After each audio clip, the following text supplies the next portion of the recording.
一月経ったなんてとても優雅で。なのに、なんで我々はこんなとこでこそこそ覗き見なんてしてるんです。その名も誰ぞいるのか。不死身やれん。許せ。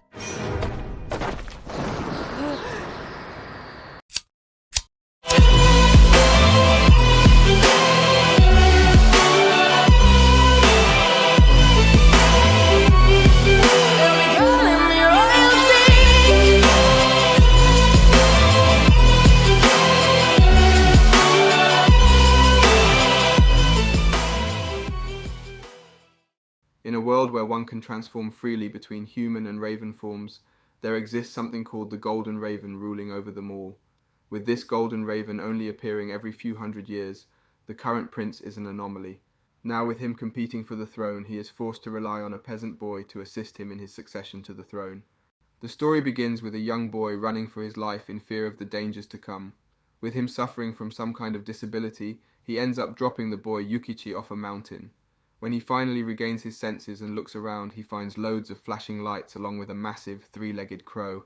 He begs the crow for help but gets no response, leaving him only with the sight of it flying overhead. The only thing he notices is that it is a golden raven, passing out as it approaches. Within this world is the Yamauchi, a race that resides deep within the mountainous region. With this race being the three-legged crow, once its shape shifted into human forms, they took over the world. The lord of this race is called the Golden Raven, one who wields supreme power that rules over all. With the title being passed down throughout generations, the same family has always ruled. For the Golden Raven to be decided, there is a ritual called the Rite of Ascension. This ruler would hold a contest to decide his future wife, calling upon all of the most beautiful women in the world. Now in the present we watch as a girl is given the name Asebi, a lady who may one day worry the ruler. The woman speaking to her orders her to take on this name until the day she dies. Asebi accepts it reluctantly, knowing that the name given to her is not a good thing. She then stands alongside the other three women who are competing for the ruler's heart. With each girl being introduced as one of the four main house's daughters, there can only be one victor. Following these events, some of the men within the capital drink sake to discuss which girl is the finest. With the ruler not being present just yet, they talk about the girls despite them being of young age. Some of the men show more interest in the girls than others, while some act mysterious. Going back to Asebi, we see her being confronted by her sister, Princess Fujinami. The two reconnect after not seeing each other for quite some time, talking informally. As they talk, they continue walking forward with Fujinami, assuring Asebi she will catch the ruler's eyes. She tells her that she is a beauty unrivaled even by the others. One of the other girls overhears this, so she begins laughing, introducing herself as Lady Hamayu, the Southern House's daughter. She asks Asebi if she is happy to receive her name, thinking she still doesn't know what it entails. Asebi is unsure what she is talking about, so one of the other girls begins to explain it to her. With the word Asebi being written as horse intoxicating tree in Japanese, they tell her that her new name is essentially an insult. With this being said, she tells her that the ravens they command will surely dislike her new name. Hamayu continues by saying her name is calling her a brainless horse who has no thoughts of their own. She explains that not only did she insult Asebi, but she also insulted the prince who is yet to be wedded. Once Fujinami hears this, she runs off, realizing everyone is against not only her but her brother as well. Once she takes her leave, the girl in red introduces herself as Mashuo, the daughter of the Western House. She tells Asebi she wants to be friends with her despite her pitiful name. She then starts calling out Hamayu, calling her an ugly wrench. They start arguing, causing Asebi to talk with the final girl, Lady Shiratama. She tells Asebi that neither of them have a chance at the prince's heart, calling them ugly. With this being said, she takes her leave, making sure to give her a dirty gaze before doing so. Upon getting back to her dress room, Asebi's attendant apologizes for not explaining her name sooner. She then begins teaching her what she needs to know in order to properly become the prince's wife. With lots to learn, she makes sure Asebi pays close attention. She informs her that years ago the mountain god first visited this land and made the area flourish. He named this land Yamauchi, the promised land, while appointing a golden raven to look over the land. Along with this, he gave the golden raven 4 children, each ruling over their respective area. This eventually founded the northern, southern, eastern and western regions of the land, with the middle being called the royal house. The job of the 4 houses is to wed the prince in order to ensure he can keep this peace over the land. The only issue with this system is it causes infighting between the houses. With any child being born as male being killed except from the royal houses, there is a proxy war always going on. While they talk, Asebi is stopped by her maiden informing her she received a present from Mashuho. When she opens it up, she finds a well-made gown, hoping she will use it if she happens to win the battle. Included in this is an invitation to a tea party, making Asebi overjoyed. With her having no real friends in life, she is excited to attend this. Meanwhile, the Empress of the land plays shogi while talking about the proxy war. With the man across from her being the current emperor, it seems like she has full control over him based on his shaky appearance. After some time, the day for the tea party eventually emerges, and Asebi attends the party. Before it, however, she is presented with various dresses and fragrances, showing this marriage is a big deal.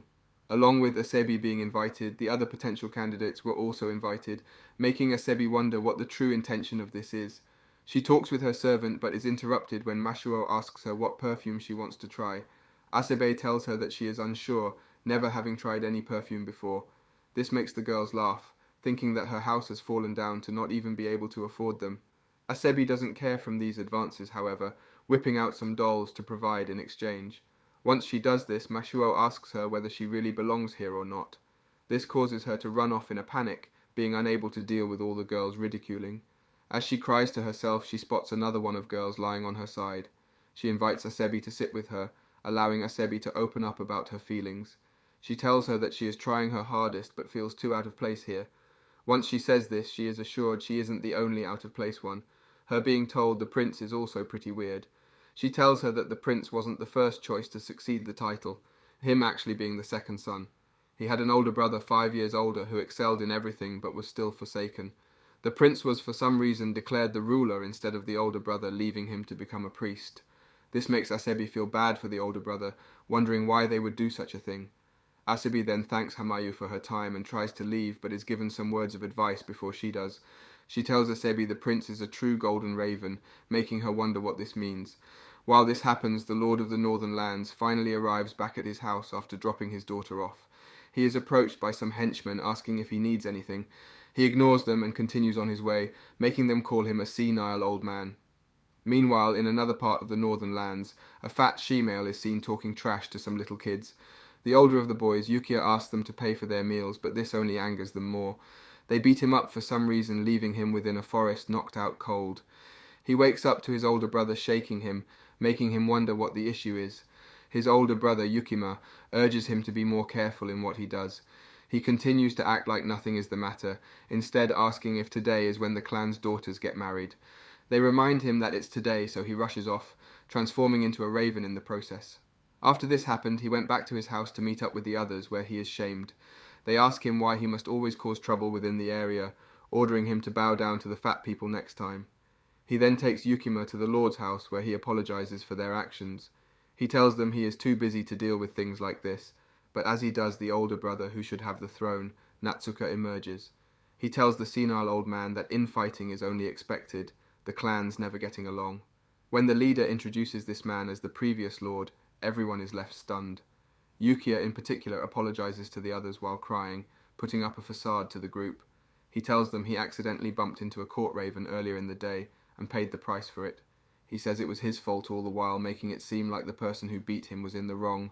He then runs off to conclude this, apologizing before everyone else in front of the ones who beat him. After this happens, the man responsible for beating Yukiya is seen crying outside about his actions. The Lord of the Northern Lands, on the other hand, talks with Yukiya, asking if he is all right.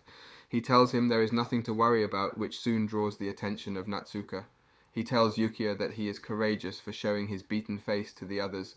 He then proposes that Yukiya should go with him to the capital to pay back for his actions by serving him. The others instantly agree, not being able to refuse someone like Natsuka's orders. Asebi, on the other hand, sits within her hall, awaiting the day of the ritual.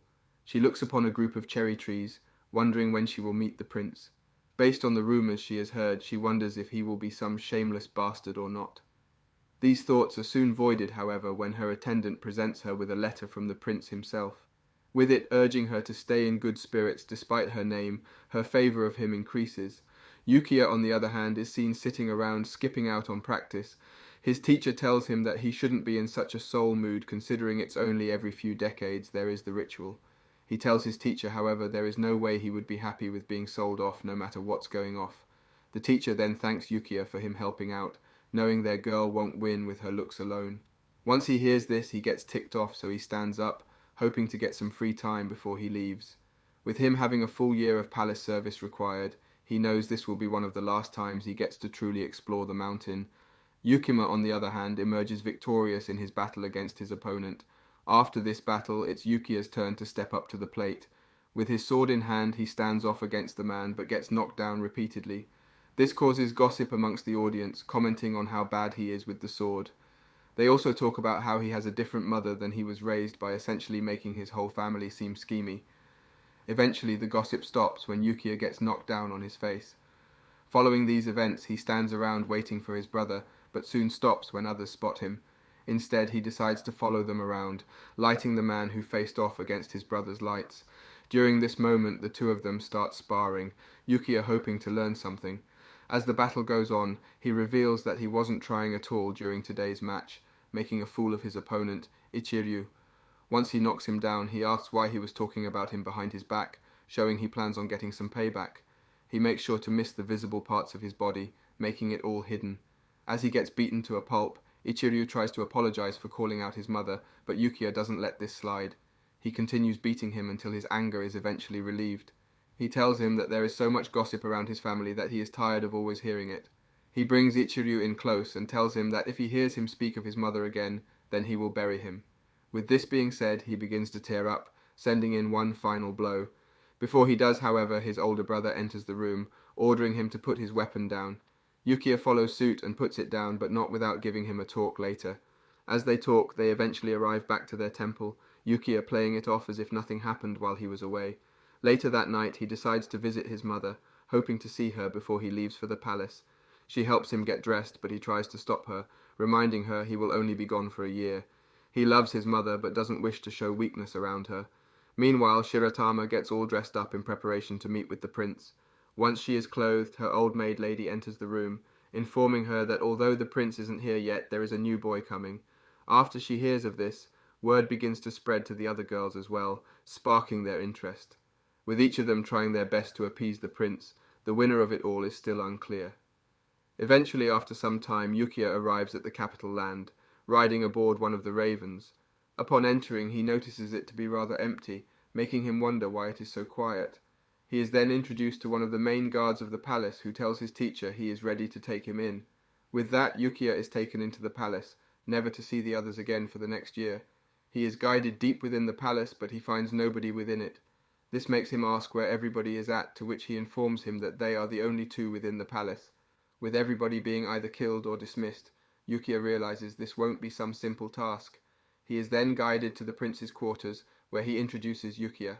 Once the doors to the shabby house open, Yukiya realizes just how magnificent the Golden Raven really is. He tells Yukiya that he has waited for his arrival, remembering him from the time he saved him years ago. With Yukiya just arriving to the estate, the prince immediately has a task for him. He guides him to his array of pots, informing him he needs to water his plants. With the white potted plants being able to get water from the well, he thinks it will be easy, but soon learns otherwise. The prince orders him to put water from the spring into the blue pots, making him wonder what's so special about these pots. Yukiya then heads back to the estate with the prince, where he informs him he will be out for the day. Because of this, he needs him to deliver some letters for him with the utmost urgency. On top of this, he needs to refill the water jugs, all the while making sure the horses' bowls are filled. With this, he tells Yukiya that if he can't do all of this, then he needs to leave. Sumio, the guard to the prince, then presents him with a banner marking him as one of the prince's attendants. With this being said, Yukiya urges them to leave, knowing the longer they stay, the more time his tasks will take him. He starts by arranging books, then cleaning the shed where the ravens lay. He then waters all of the pots, wishing that it was easier than it actually was. Following this, he heads over to the spring to retrieve the special kind of water. Overall, it takes him 2 stops, but he ends up getting everything but delivering the letters done. Once the prince gets back, he expects to find everything done, but Yukiya informs him he is yet to deliver the letters. This ticks him off, so he sends Sumio to do it, telling Yukiya to take a break if he can't do it fast enough. Yukiya tells him that he will do it, heading to the royal court with his package in hand. At first, the guards stop him for being a filthy servant, but once he shows the prince's banner, they let him in. While delivering the letters, he ends up getting many more, causing a difficult way home. He decides to read some of them, where he learns mostly letters from girls. After all of today's events, he finally takes a break, remembering one last thing that he skipped over. He remembers the prince was supposed to do some studying, so he checks the books out, but eventually forgets about it. Later that night, when the prince gets back, he tells him he has finally finished everything. With him working all day, he gets hungry, so the prince decides to throw him some extra food. With it being a tiny ball, he looks at the prince with confused eyes, but isn't able to express himself. With that, the prince heads to bed, leaving Yukiya to figure his night out. Early in the next morning, when he heads outside, he decides to meet with his teacher from the northern lands. Here, Yukiya complains about his job, telling him every day he goes to sleep aching. His teacher, Kii, tells him that he has set a record, no attendant ever lasting for more than 1 month. As they talk, Kii eventually asks him what his type in girls is, hoping to help the northern girl wed him. While they talk, they eventually get on the topic of the Golden Raven, where Kii informs him that the prince isn't just some random, him being a true Golden Raven. With most rulers being called a Golden Raven, while actually looking normally, the prince's succession is an anomaly. This explains the reason as to which he was chosen over his brother despite him being the second son. Kii tells him that when the prince was born, he immediately revealed a true Golden Raven form, making him instantly take the throne. With all of this in mind, Yukiya concludes it to be a big fight between nobles. He still doesn't believe that a Golden Raven even exists, telling him that it's just a big lie to give him the throne. Later that week, when Yukiya goes to deliver his usual letters, Natsuka, the older brother, is seen watching him closely. Following these events, the Empress tells one of her attendants to put the plan in motion. Asebi, on the other hand, spends her days still waiting for the prince to emerge along with the other girls. With them only being able to wait, they constantly gossip about what they think the Parisian will end up like. Little do they know the prince is spying on them alongside Yukiya from afar. The prince says that they aren't spying on the girls, but rather checking to find the assassin after his life. Yukiya asks him how he even knows this, but the prince refuses to reveal it. One thing is for sure, he suspects the northern and eastern lands. With these two families constantly having ill intentions during the power struggle, he suspects one of them. As they talk, Yukiya accidentally bumps into a stick, alerting everyone in the surroundings somehow. With their location exposed, the prince throws him off the cliff, saving himself. Once this happens, the guards are instantly alerted, so they chase him down. Yukiya tries to run, but he is quickly subdued and put before the others. One of the guards runs up on him and slaps him as hard as she can. This pains Asebi's not wanting to see any violence, so she runs off in a hurry. Once she leaves, the other girls start fighting, with some saying Asebi is weak, while others say she is correct. This causes an argument, but it is stopped when Fujinami emerges, asking them all to be quiet. Yukiya, on the other hand, is left waiting for someone to save him, which quickly happens when Sumio arrives. He tells them he will take care of it, allowing Yukiya to leave unharmed. As he walks out, Yukiya questions Sumio as to why the prince is keeping them waiting, rather than just reveal himself. Asebi, on the contrary, meets with a messenger from the prince, apologizing for the ruckus. The girl reveals herself as Samomo, the prince's cousin, Fujinami's attendant. Meanwhile, Yukiya finally gets home until he is approached by the prince telling him they need to leave again. He is told that the royal court is calling for him to try and start something meticulous. Upon arriving at the court, the issue at hand presented is that the declaration of the prince 10 years ago was flawed. The main prosecutor explains that nobody has seen the Golden Raven, making it flawed. Once this is said, others protest this decision, calling the prince the embodiment of their teachings about the Golden Raven. With this being said, the prosecutor proposes that they rethink the heir to the throne. The prince, on the other hand, finally arrives to the court, but is stopped by Rokon, Natsuka's bodyguard. He tells him that there is no need for him to enter, their decision being made without him. The prince doesn't let this slide, however, using his powers to move him out of the way and forcibly open the door. He then walks to the front of the podium, facing off against his brother Natsuka. Before this happened, the Empress was informed that the prince had been dodging the palace. With this in mind, she knows he is aware of her plan to take him out. She reveals that the Southern House is taking the lead in decrowning the prince. Yukiya, on the other hand, looks around and sees various people, including the current emperor. While this occurs, the prince walks towards the Empress and asks her why she is trying to spread lies. He tells her that he is here today to claim his throne, demanding she move her feet. As he says this, the current emperor throws a ruckus, breaking everything in front of him. He demands that the prince stand down, but he doesn't respond in the same way, talking with him gently. The prince then sits down on his throne and tells them the problem is solved. Once this happens, Natsuka protests this, claiming it's unruly to treat the emperor like that. The prince, however, has no plans of backing down, telling Natsuka that he is over his head, thinking he could become the emperor.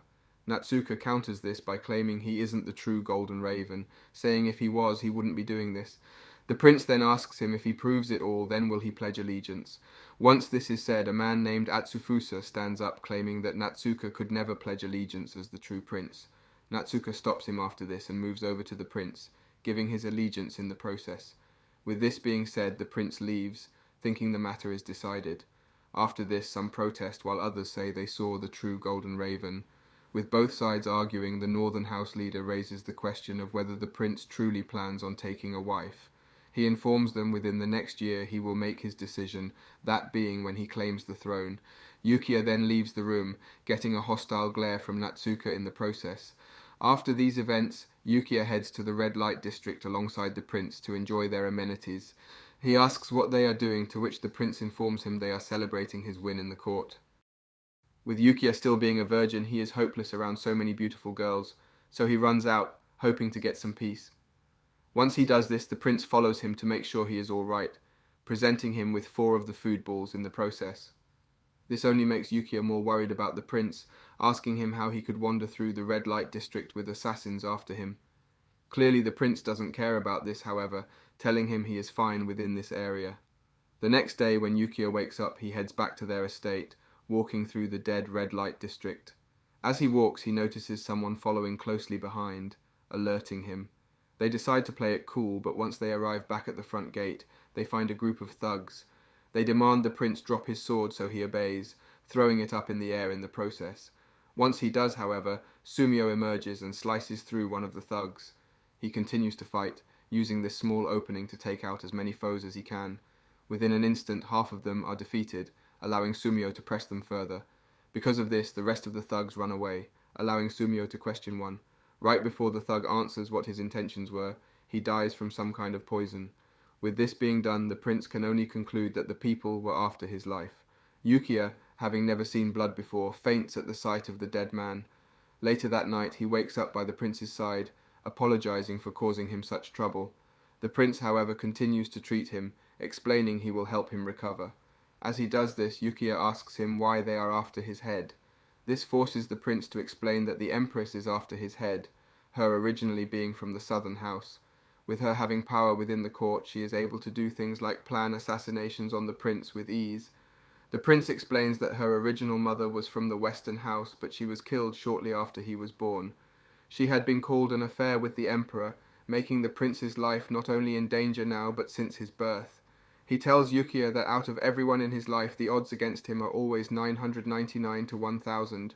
With this being said, he asks Yukiya to become his right-hand man, showing he has loads of trust in him. Yukiya instantly protests, asking how the soon-to-be emperor could have a peasant child as his aide. He tells him that although he has helped him out, he still doesn't see himself to be fit for the job.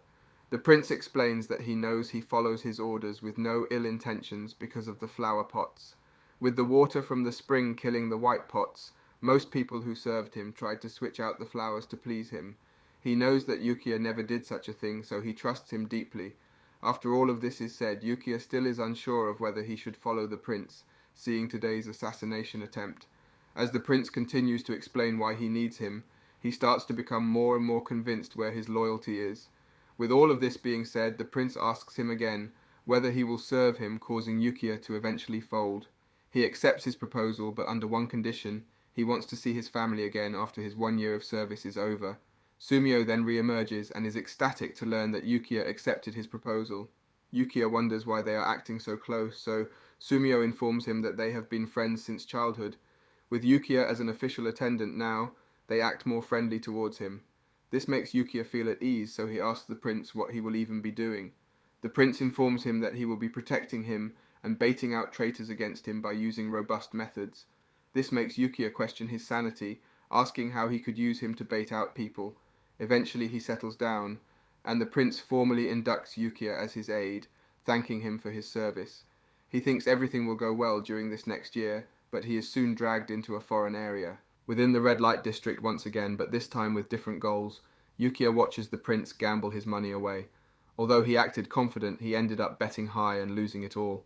Now, with him drained from all he has, they decide to try and exploit him to get the final change. The prince thinks, and with no other option, he ends up selling Yukiya off to the thugs, knowing it's better than selling himself. Following these events, Yukiya ended up going to a place called the Ravine, a place where his work is needed. Although it seems like hell, there are tons of thoughts within the ravine, making it not so bad. They talk about how he has helped them a lot for the past month, wondering if the prince left him for good. Later that day, when Yukiya goes to do his usual chores, he is stopped by the prince, informing him he is back to pick him up. They then head up a narrow path unknown to many. Eventually, after a long climb, they reach a door that requires the princess' secret combo in order to enter. Beyond this door is Sumio, along with some old man who welcomes them. This tunnel is apparently the old geezer's house, and the escape route is for nobles to sneak around. Yukiya questions why they know about this, realizing it would be for corrupt nobles. Sumio tells him to shut it, so they move on to the next topic. The prince tells the geezer that he will rent out the place for tonight, asking if he can collect all the most beautiful girls. Now, with this out of the way, Yukiya reveals the true intentions behind his stay at the ravine. Although it seemed like he was sold into slavery, in reality, he was investigating the corruptness of the underworld. With Natsuka being deeply rooted within this area, he learned a lot to share with the others. At the head of this sketchy meeting is Rokon, Natsuka's highest level of guard. As he sits waiting for something to happen, one of the members speaks up, asking why they were all called here. He informs them that he called them all here for one reason, and one reason alone. He believes there to be an insider within his congress, so he tells them they are here to root them out. Then suddenly he calls upon one of the men and approaches him, asking why he plotted to kill the prince. As he continues explaining details, it seems more and more like he is blaming him for his failed plan. Upon hearing this Kazumichi, the man in question attempts to leave, but he is stopped immediately. Rokon continues with his lies, telling him various things that he knows he did when in reality it was all his plan. Rokon finishes by telling him that if he had been caught by someone other than him, then he would trouble Natsuka. With this in mind, he informs him that he will follow his orders or he will make sure he pays. As he stomps on him to prove his point, Natsuka's right-hand man enters the room asking what Rokon is doing. Rokon asks him why he is here, this being the head for the underworld schemers. After he asks this, Natsuka himself emerges before Rokon, taking the chair that he previously held. Natsuka questions him on what is happening, so Rokon begins spilling what happened. He says that the man he is pressing has wronged him and attempted to diminish his ideals. Rokon then asks him to trust in him and stop wasting time, to which Natsuka hesitantly agrees. Following this, Rokon whips out a long sword and asks Kazumichi once again if he really had nothing to do with this situation. Kazumichi tries to deny it, but with a sword at his head he speaks exactly as Rokon told him, showing where his loyalty is. He then asks Kazumichi if there was anything else he was up to behind his back. He points out his debts to various people, asking him if he thought he would have it paid off if he killed the prince. Kazumichi then runs in fear, showing he is guilty, and thus forcing Rokon to end his life. With a blood-stained floor and shirt, Rokon tells the others that this is what needed to be done to ensure Natsuka's future. Back in the present, Yukiya shares this with the prince along with Sumio. Once he finishes explaining it, Yukiya asks them how much power Natsuka holds despite him losing the heir to the throne. They tell him that he is mostly being controlled by others wanting him as the emperor to benefit themselves. They then ask him if there was anyone else mentioned that could have been behind the prince's life. However, with Kazumichi dead, they are unable to question him, proving it difficult to prove the empress is behind any of the attacks. Later that night, when they finish talking, Yukiya tries to hit the hay but is stopped by the prince. He thanks him for his investigations within the area and informs him that they were begging for him to stay. The thugs said Yukiya was such a good worker they would actually pay the prince, but obviously he refused. Upon hearing this, Yukiya gets angry rather than happy, telling the prince that he really did sell him off. Later that week, we see the various girls still competing to try and win over the prince. Little do they know the prince is out sleazing around, causing all of these girls to just sit around waiting. One of the girls asks her attendant if the prince has written to her back yet, but sadly he hasn't. Another one of the girls, Asebi, is seen sewing a blanket with hopes of giving it to the prince. As she works on it, her attendant tells her that she will go get more materials. While she is out, Asebi gets a visitor, it being one of her close friends coming to check up on her. Asebi tells her that although it's fun being here and living lavishly, she still feels out of place. As she says this, her friend assures her that she is doing good and that she is the most beautiful of them all. She then presents a large musical instrument, telling her that another one of their friends asked to give her this. With various details on the string instrument, Asebi wastes no time giving it a shot. Somehow, despite her never playing before, she is able to play a soothing melody, bringing many to listen. Eventually, after some time playing it, she remembers a past memory where she witnessed the prince as a youngin'. As if it was love at first sight, she was enticed by this man, only to learn years later that it was actually the prince. Now she is back in the palace, hoping to win over her first love in a battle against the others. Meanwhile, the prince is seen sitting around per usual until he gets a letter. It entails a large sum of cash in exchange for him agreeing to meet with some of the girls. Apparently, because he is taking so long to make any moves, the emperor himself sent this letter to try and get him to make a decision already. 彼の文です。しらしらしい。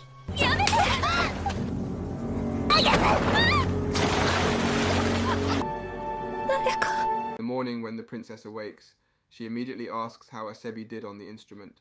Her assistant Somomo tells her that she was amazing on the koto, displaying her talents firsthand. She then tells Somomo of her relationship to Asebi, her being the only one who was really there for her. She eventually began referring to her as a sister, hoping that she could stay with her forever. Upon hearing this, Somomo informs her that she will do everything in her power to make Asebi the wife, knowing if she became the prince's wife, she could be with her more often.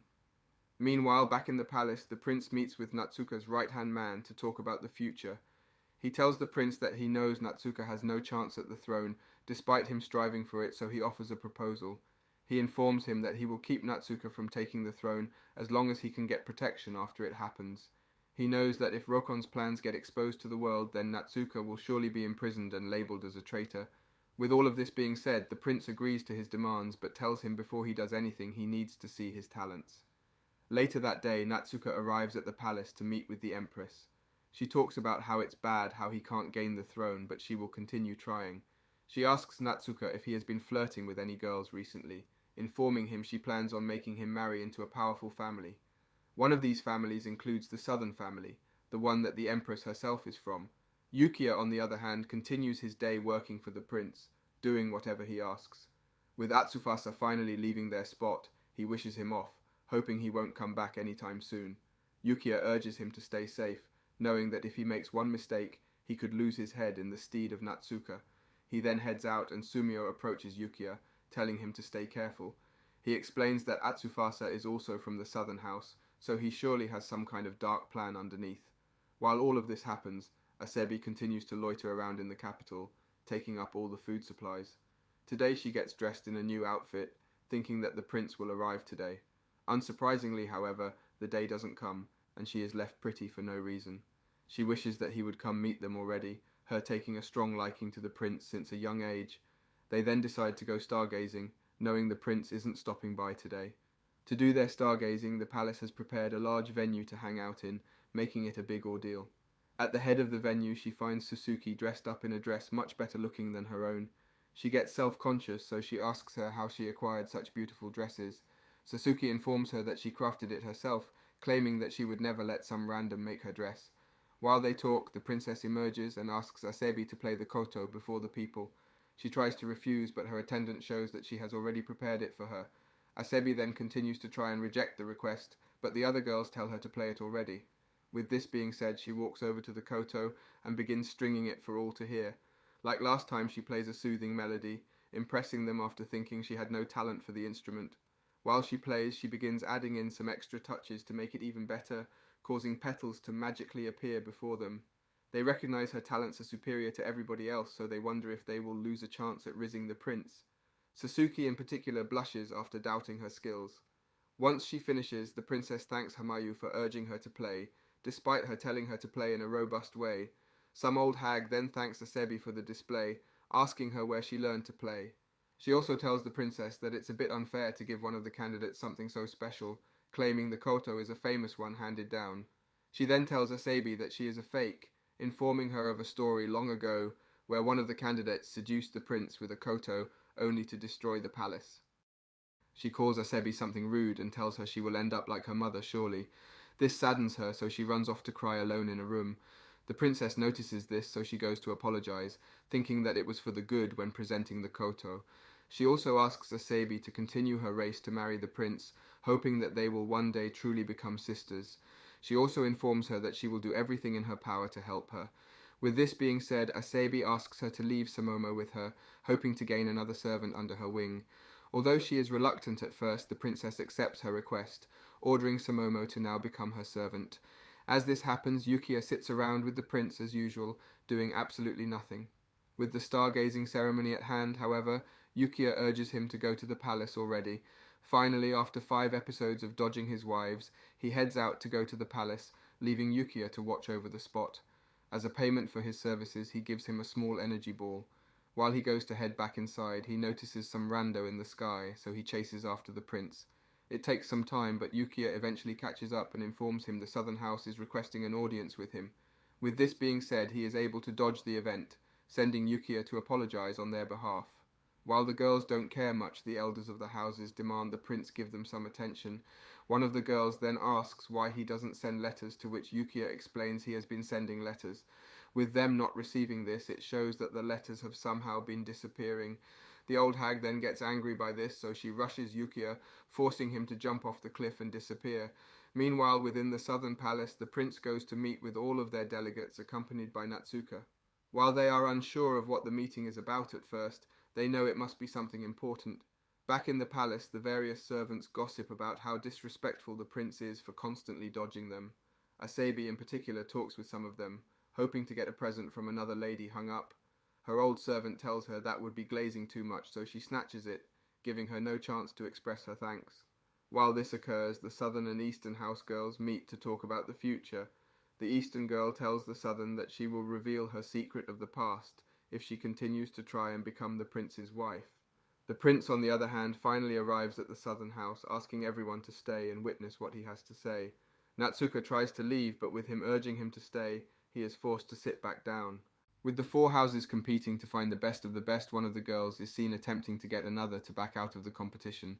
As this happens, another girl notices her from the background, watching idly.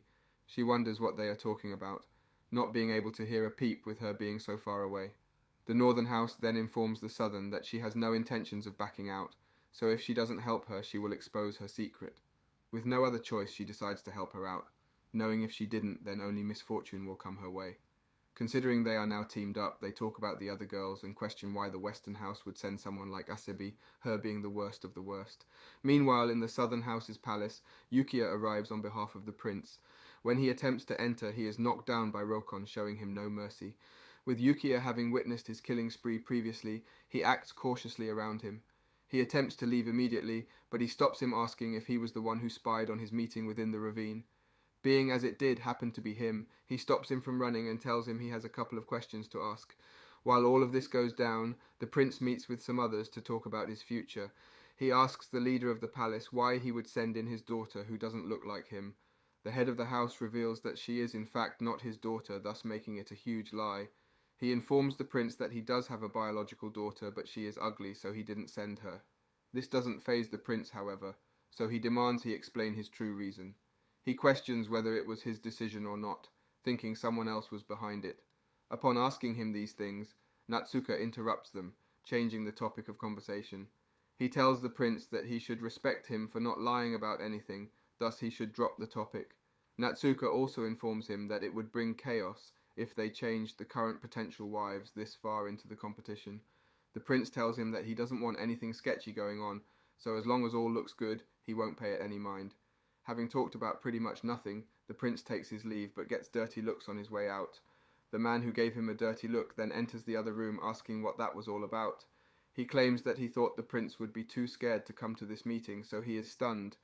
Upon hearing this, Natsuka informs them that his brother is super smart, so everything is tactical that he is doing. With this being said, he orders them to stay cautious and not to act hastily, knowing the prince could see through their moves with ease. Later that day, when the prince is walking around the palace, he notices Yukiya getting picked on by Rokon. Apparently, Rokon is asking him a bunch of random questions of his origin, eventually asking him to work for him. Being as Yukiya serves the soon-to-be emperor, he instantly denies his request, asking why he would follow someone like him. This makes Rokon try to blackmail him into claiming he could kill him at any moment, but Yukiya doesn't care. He tells him he is serving the prince as punishment, and he intends on heading back to his family once he finishes things here. Upon hearing this, the prince emerges, but doesn't show any discomfort, knowing that he was ordered to serve him all along. Sumio then comes out of the bushes, causing the prince to roast him for hiding like a scaredy cat. That night, like usual, the potential queens sit around doing absolutely nothing except spend the taxpayers' money. They enjoy nice food and great music while the prince is forced to walk home in the dark. While they walk, the prince tells Yukiya that he feels bad for not being able to attend the Cherry Blossom Palace. He reveals that he would like to flirt with the ladies, but with the tension rising and many assassins out for his head, he has no choice but to hide. He tells Yukiya that until the day when he is able to ascend the throne comes, he will never be able to walk around freely. In order to become the leader, he has to avoid every potential danger possible, making Yukiya realize he isn't just some coward. Despite this, the prince puts up with all of this, causing Yukiya to give him some tips. He informs him that he always leaves himself open to be attacked, hoping he stays safe. The prince reminds him that he is the true Golden Raven, so he can deal with a few enemies with ease. Apparently, the main thing he fears is being turned on by everyone and attacked by multiple people. To clear some of the tension, Yukiya informs them that he plans on leaving once his 1 year of service is up, showing no remorse. Meanwhile, Asebi is greeted by Samomo presenting her with a gift from another house. Bringing out a small box, Asebi is excited to see such a previous item, not knowing what's inside.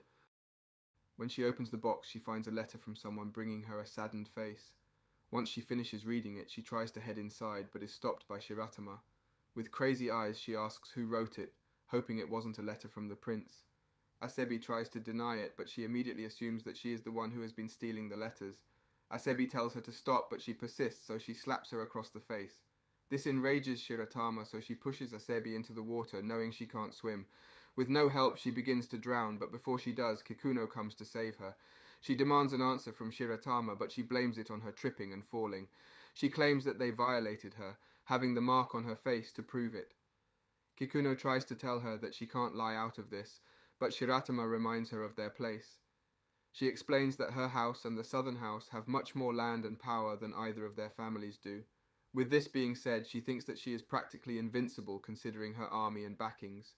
Even after hearing this, Kikuno tells her she is still going to snitch, but Shiratama has no remorse.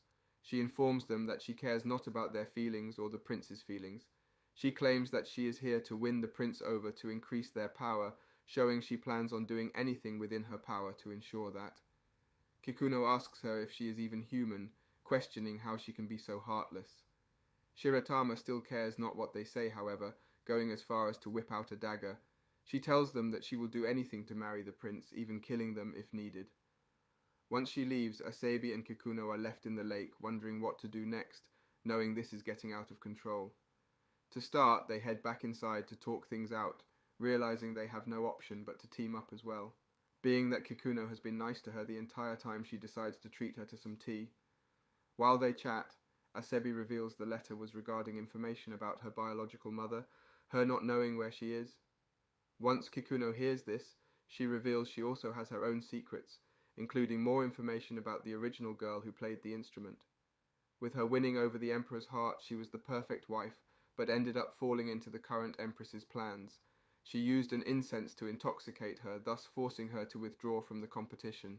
On top of this, Kikuno assumes that she is her mother, considering they are both good at the instrument, and was the princess of her land. With so much information being dumped on her, she decides to take some time to think this all through. Before she does, however, she makes sure to thank Kikuno for everything she has helped her with thus far. Later that week, the prince is approached by a new member to join their palace. The man introduces himself as Kazumi, a gardener who also happens to be a longtime friend of the prince's. Although he has put his faith in him, Yukiya still is suspicious of him, his arrival being too perfectly timed.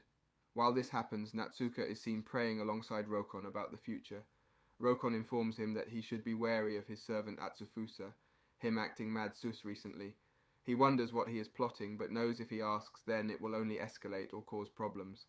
Rokon also tells him that there was a death within the palace. With this death being someone close to Natsuka, he decides to pay his respects and take some alone time to himself. When the prince heard of this, he went to inspect the body, knowing it wasn't an accident. Apparently this girl was someone who relayed information between the ladies in waiting, meaning she was related to the marriage. On top of this, you have to remember she is a raven, so she surely wouldn't die from heights unless it was a planned attack. This leads to the question of who could possibly do this, making them investigate further. Sumio reports to the others that this wasn't an accident, asking them if they know anything. He tells all of them that by the order of the prince he will investigate it further. Sumio then attempts to leave, but he is stopped by Asabi questioning what happened. He doesn't realize who she is at first, but when he does, he bows down to her. It is revealed this girl was Sumomo, the attendant to Asabi who helped her with various things. Upon hearing this, Sumio tells her that he will do everything in his power to bring out the truth, asking her to wait until he figures it out. He then leaves without another word, leaving Asabi alone. As she contemplates what to do, Princess Fujinami emerges behind her with tearful eyes. Sumomo had previously been her attendant and close friend that she sent to serve Asabi.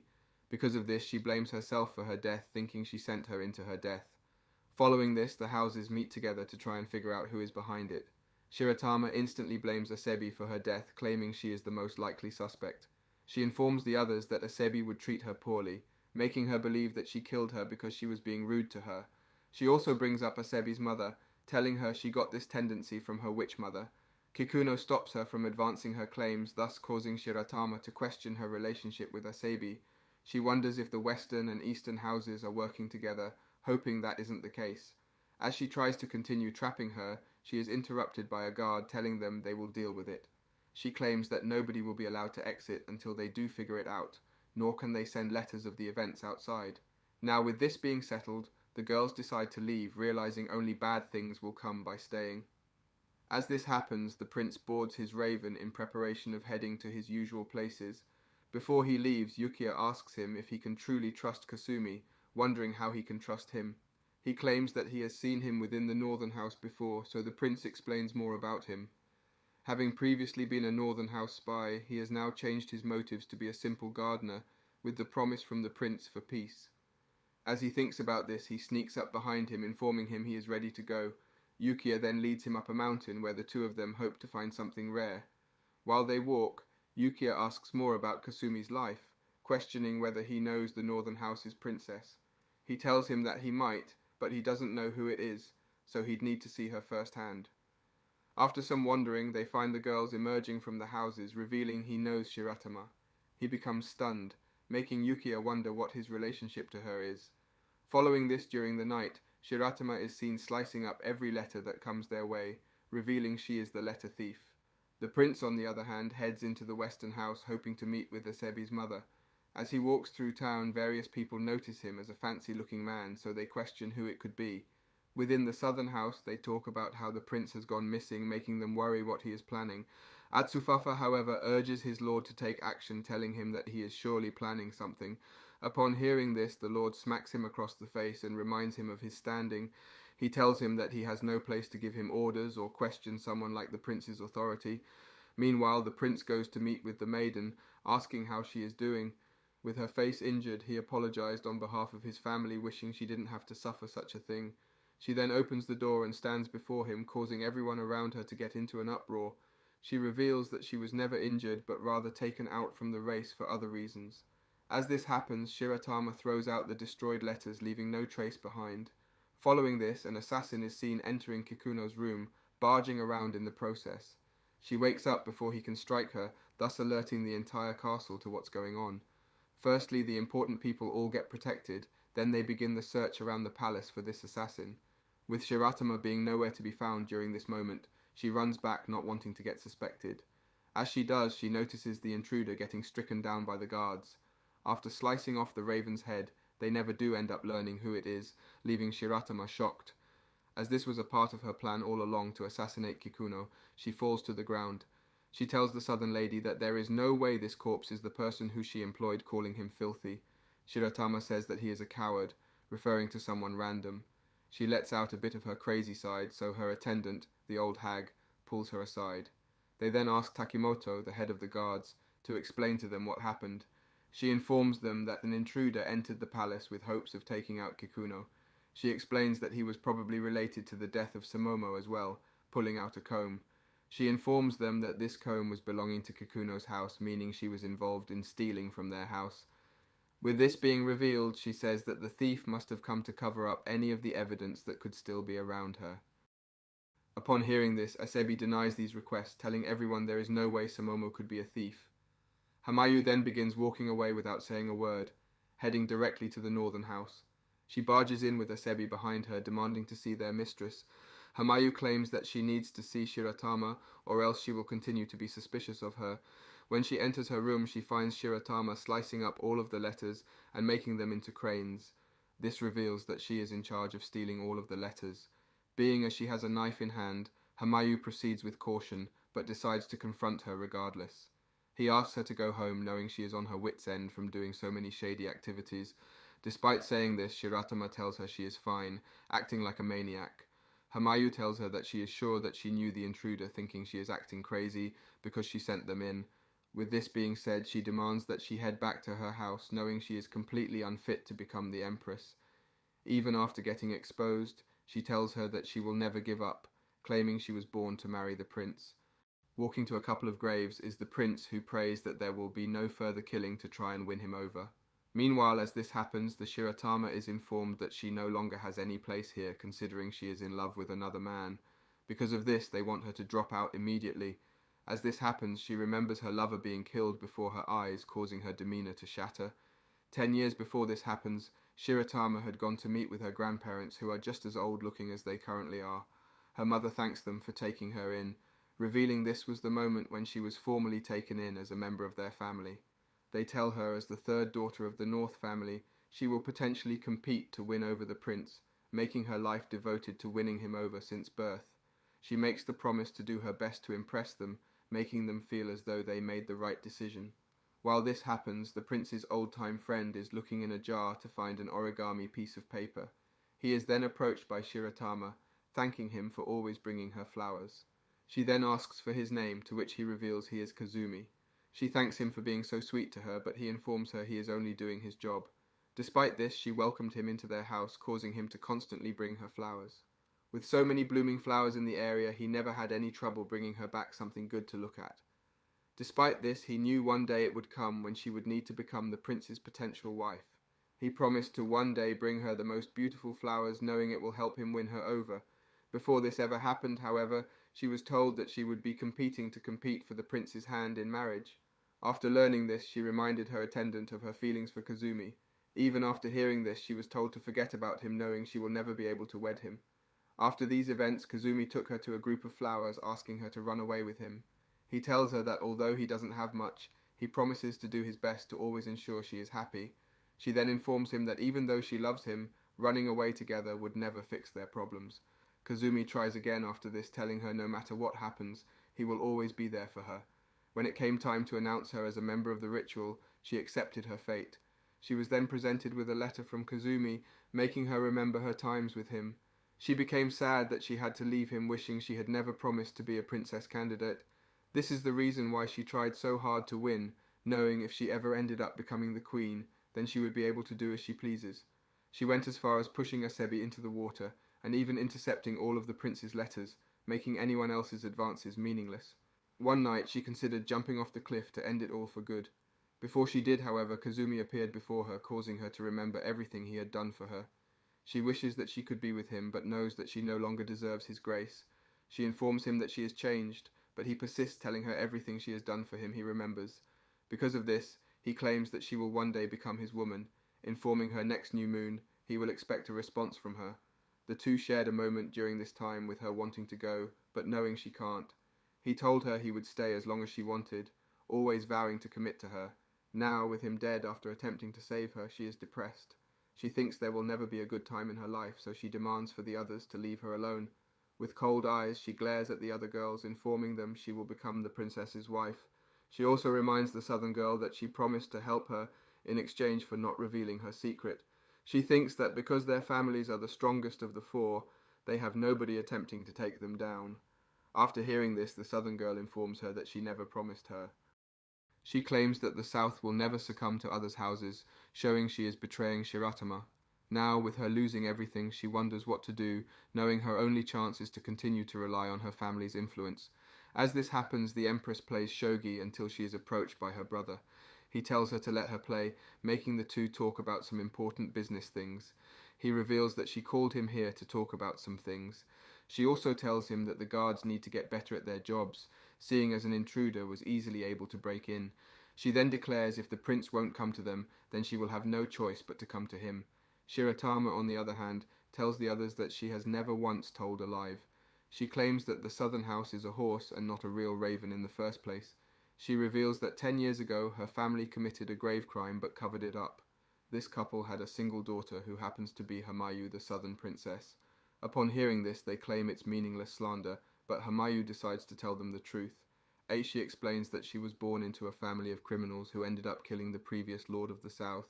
On top of this, her parents killed the previous prince and their father in order to help crown the current emperor. With the royal house joining their side, the only punishment they received was her sister getting tortured. They blamed her as the reasoning for this, all making her a horse rather than another hill raven, as she was supposed to be. The Empress, however, talks about how the ritual is nothing more than a game to her. She thinks that they are all game pieces that she controls, knowing in the end the decision for the winner is up to the people with power. Her brother informs her that although this may be the case, they are living life leisurely thanks to their amenities. Hamayu then explains that years back the Empress's sister ended up taking her in as their own, raising her to become the princess. She had one mission during this time, and it was to assassinate the prince. After revealing this, she explains that is the reason for why the prince always avoids the palace. If the prince ends up dying, then Natsuka will ascend to the throne, thus allowing them to become the most powerful family. With them then holding the post as emperors and empresses for the past 3 generations, they will claim that it all belongs to them. After revealing all of this, she tells them that she can't believe she wants her family to kill the prince. She then asks Shiratama if she still wants to expose her, knowing she has the backing of the most powerful people imaginable. She then takes off her robe and informs them that she told them too much, so she needs to run. She asks the others to watch over her family and make sure nobody gets involved with her. Before she leaves, she tells them that the palace isn't a place where they are supposed to find happiness, but rather somewhere that they are to be sold off. She then enters her raven form and hits the dash, leaving them to wonder what is next to happen. After this happens, the Empress learns that she ran away, so she tells her attendant to summon someone to her steed. The prince, on the other hand, is approached by Yukiya, who asks why he ran away so fast. He refers to him as the prince, but he informs him that he is now a simple servant working under disguise. Yukiya tells him of all he learned within the palace, showing that the southern family does in fact take him out. With Sumio asking various questions, they never learned the identity of the raven that attacked the area. Apparently they were told that it was handled, so they have nothing to worry about.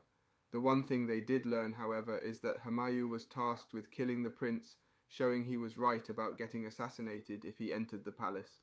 Now, with all of this on the table, the prince asks Yukiya what he plans on doing after his time under his steed is out. He informs him that he thinks that the prince needs to make a decision already, seeing all that has happened thus far. The prince, however, shows no signs of doing this, knowing there are still attempts at his life. Yukiya then realizes that Hamayu isn't the assassin, but rather it must be a misdirection to try and lure them in. The prince explains that even if there is another assassin, he will still make his pick by the time of the end of the ritual. He tells Yukiya it's time to leave so that he can confirm his suspicions. With this being said, he throws Yukiya a piece of rubbish and tells him it's time they head out to learn more about these ordeals. While this happens, Sumio finds a raven lying idly on the side of a river. He notices it's still alive, so he runs over to attempt and help it, not knowing what he is getting himself into.